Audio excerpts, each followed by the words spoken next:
बिस्मिल्लाहिर्रहमानिर्रहीम। बोलते कालम के साथ मैं आमिर रज़ा खान। और JF-17 थंडर संभल नहीं रहा है, पूरी दुनिया इसकी दीवानी है और दुबई एयर शो में भी इसके कमालात देखने के लायक हैं। एक तरफ जब मीम्स बन रहे हैं तो एक मीम देखकर मुझे बड़ी हंसी आई, और ये हंसी इसलिए आई कि पैम्पर पहना कर उड़ाया जा रहा था तेजाज को। और दूसरी खबर जो थी वो इससे भी बड़ी खुशखबरी है कि JF-17 थंडर को एक और ग्राहक मिल गया है। जी हाँ, JF-17 थंडर को एक और ख़रीदार मुल्क मिल गया है, जिसके बारे में कहा जा रहा है कि ये दोस्त मुल्क है जिसने JF-17 थंडर लेने के लिए MOU पर दस्तखत किए हैं। दुबई एयर शो लगता ही इसीलिए है कि वहाँ पर लोग अपने अपने जहाज़ लेकर आएँ और उन जहाज़ों को फिर जो है दुनिया के दूसरे ममालिक जो इस तरह की टेक्नोलॉजी नहीं रखते हैं, यानी एरोनॉटिकल टेक्नोलॉजी में वो अब तक फाइटर प्लेन्स या पैसेंजर प्लेन्स जिसको हम कहते हैं वो नहीं बनाते हैं, तो वहाँ पर वो ख़रीदारी करें। तमाम दुनिया में एयर शोज़ का इनकाद इसीलिए किया जाता है।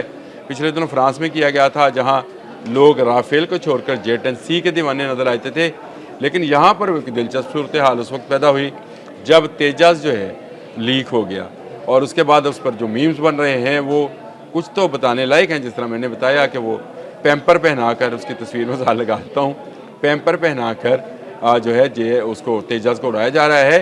लेकिन एक खुशखबरी ये आई कि JF-17 थंडर के हवाले से भी इस बात की तस्दीक हुई है कि उसको एक और ग्राहक मिल गया है। देखिए, JF-17 थंडर ब्लॉक 3 जो है 4.5 जनरेशन का जहाज़ है, जिसमें PL-15 इंटीग्रेटेड है, एसा रडार है और BVR मिसाइल्स की वजह से ये जाना जाता है। और कहा यह जा रहा है कि ये S-400 जो है इसी JF-17 थंडर ब्लॉक 3 की जो है कारस्तानी थी, जो कि भारत का तबाह बर्बाद हुआ, यानी वो तबाह हो गया और भारत को लेने के देने पड़ गए। फिर उसके अपने जहाज़ तबाह हुए, जिनका जो 7 जहाज़ गिरे थे उसका जो क्रेडिट है या उसका सेहरा जो है वो भी JF-17 थंडर ब्लॉक 3 और J-10C के साथ जाता है। इसको चाइनीज़ ने बड़ा सेलिब्रेट किया। उसकी वजह यह थी कि इससे पहले J-10C जो था उसको दुनिया में किसी जगह रेट नहीं किया जा रहा था। बहुत सारे ममालिक जो थे राफेल की तरफ जा रहे थे, जिनमें एक इंडोनेशिया भी शामिल था। इंडोनेशिया ने यह ख़रीदारी ब्लॉक कर दी। जी हाँ, राफेल ख़रीदने से इनकार कर दिया और अब तो इसकी तस्दीक कांग्रेस में पेश होने वाली रिपोर्ट में भी आ गई है। लेकिन JF-17 थंडर ब्लॉक 3 जो है ये एक ऐसी प्रोडक्ट हॉट केक बन गया है। एक तो इसकी कीमत अपनी रेंज के, यानी अपने जैसे त्यारों की जो जनरेशन के त्यारे हैं, इस जनरेशन के त्यारे हैं, उसमें कम है। ये तेजस से भी सस्ता है, लेकिन कारकर्दगी में ये राफेल के बराबर चला जाता है, जो इससे कीमत में 2 गुना या 2.5 गुना है।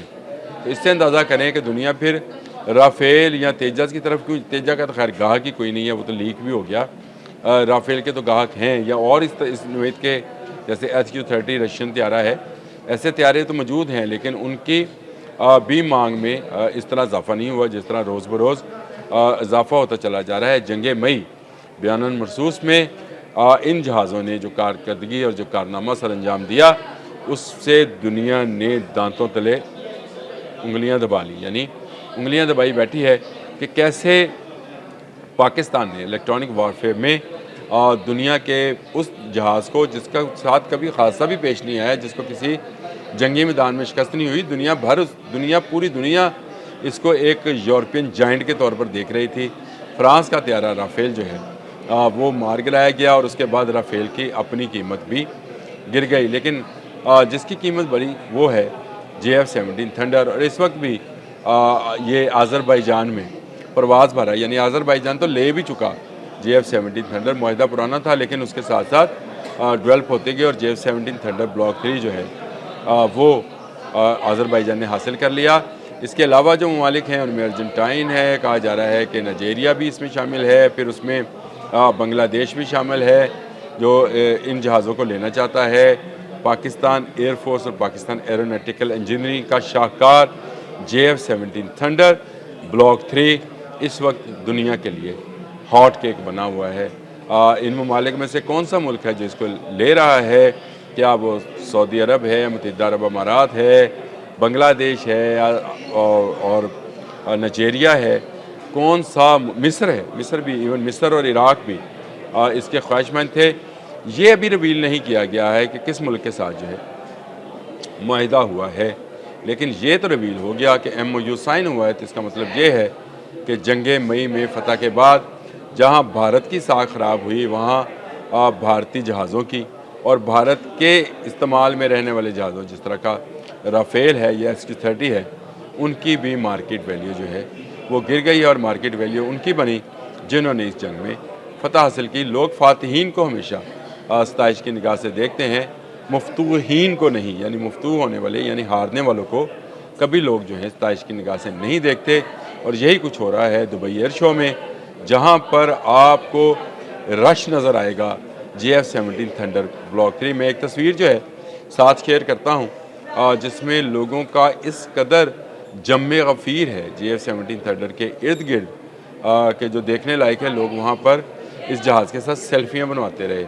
देखें, इस्लामी दुनिया में बहुत कम ममालिक हैं जो दिफाई टेक्नोलॉजी में बहुत ज़्यादा का जो है काम कर रहे हैं। यानी एक दो ममालिक अगर कह लें तो मैं तो सिर्फ दो ही कहूँगा, एक तुर्की, एक पाकिस्तान। ये दो इस्लामी ममालिक हैं जो कि एरोनॉटिकल इंजीनियरिंग के अंदर कमाल कर रहे हैं। तुर्की कान बना रहा है, उसमें भी पाकिस्तान की शेयरिंग है और पाकिस्तान JF-17 थंडर ब्लॉक 3 और अब ब्लॉक 4 पे काम कर रहा है। इस पर अलग से व्लॉग करूँगा कि ब्लॉक 4 क्या बला होगी, वो भी आपको नज़र आ जाएगी कि 5th जनरेशन का जहाज़ बनाने में पाकिस्तान कैसे इस टेक्नोलॉजी तक गया है। लेकिन JF-17 थंडर ब्लॉक 3 भी जो है ये कुछ कम नहीं है। स्टेल्थ टेक्नोलॉजी में हो, BVR हो, SR रडार्स हों, नाइट विजन्स हो, हेलमेट माउंटेड विजन हो या इंटीग्रेटेड टू इलेक्ट्रॉनिक वारफेयर, जिसका मुजाहरा जो है हमने जंग मई में किया और हमारे शहीनों ने तबाह व बर्बाद करके रख दिया इंडियन एयरफोर्स को, जिसका इजहार उसके वहाँ के रहने वाले चले करें, सताइश करें, वहाँ के रहने वाले भी लोग कर रहे हैं। वहाँ के तजियाकार इस बात पर हैरान है कि पाकिस्तान की जो सक्सेस है, पाकिस्तान आर्मी की जो सक्सेस है, उसको दुनिया में अप्रिशिएट किया जा रहा है, तनकीद की जा रही है भारतीय वज़ीर आज़म पर, उनकी पॉलिसियों पर, भारतीय एयरफोर्स पर, भारतीय फ़ौज पर, सेना पर जो है तनकीद की जा रही है। और कहा जा रहा है कि दुनिया भर में अगर किसी मुल्क को एक फ़ौजी क़ुव्वत के नज़र से देखा जा रहा है तो वो पाकिस्तान है, क्योंकि पाकिस्तान ने अपने से 10 गुना बड़ी फ़ौज को मारा है। ना सिर्फ मारा बल्कि सफ़ेद झंडे लहराने पर मजबूर किया। मोदी ने कॉल की, मोदी ने कॉल करके जंग बंद करने का अंदिया दिया कि वो जंग बंद करना चाहता है। तो ये वो मामलात हैं जिसको लेकर इस वक्त भी जो दुबई एयर शो हुआ है उसने पाकिस्तान की साख में मज़ीद इजाफ़ा किया और भारतीय साख को मज़ीद नुकसान पहुँचाया है, क्योंकि वहाँ पर तेजा लीक हो गया और तेजे का लीक होना जो है वो भारतीयों के लिए बड़े नुकसान का बायस है। भारत पहले ही इस बात पर परेशान था कि दुनिया भर में तेजा का कोई गाहक नहीं था, लेकिन अब तो बिल्कुल अगर कोई था भी तो वो नहीं रहा। 2024 में भी राजस्थान के अंदर तेजा गिर चुका है और उसमें भी उसका इंजन ऑयल लीक हुआ था, जिसके बायस तेजा जो था वो सीज्ड, उसका इंजन सीज्ड हो गया। पायलट ने ऑटो इंजेक्ट के ज़रिए खुद को बाहर निकाला, जहाज़ गिरा और तबाह हो गया। अब दुबई एयर शो में भी लीक होने के बाद पैम्पर बांध कर क्या जहाज़ उड़ाएंगे भाई? तो ये नहीं होगा। पाकिस्तान की दिफाई टेक्नोलॉजीज़ और पाकिस्तान के दिफाई इदारे इस वक्त दुनिया भर की नज़रों में हैं और दुनिया भर के लोग पाकिस्तान के साथ दिफाई मुआहदात करना चाहते हैं। ये MOU जो साइन हुआ है ये एक बड़ी कामयाबी है। JF-17 थंडर ब्लॉक 3 जो है पूरी दुनिया में धूम मचा रहा है। अब तक के लिए इतना ही। अल्लाह हाफ़िज़।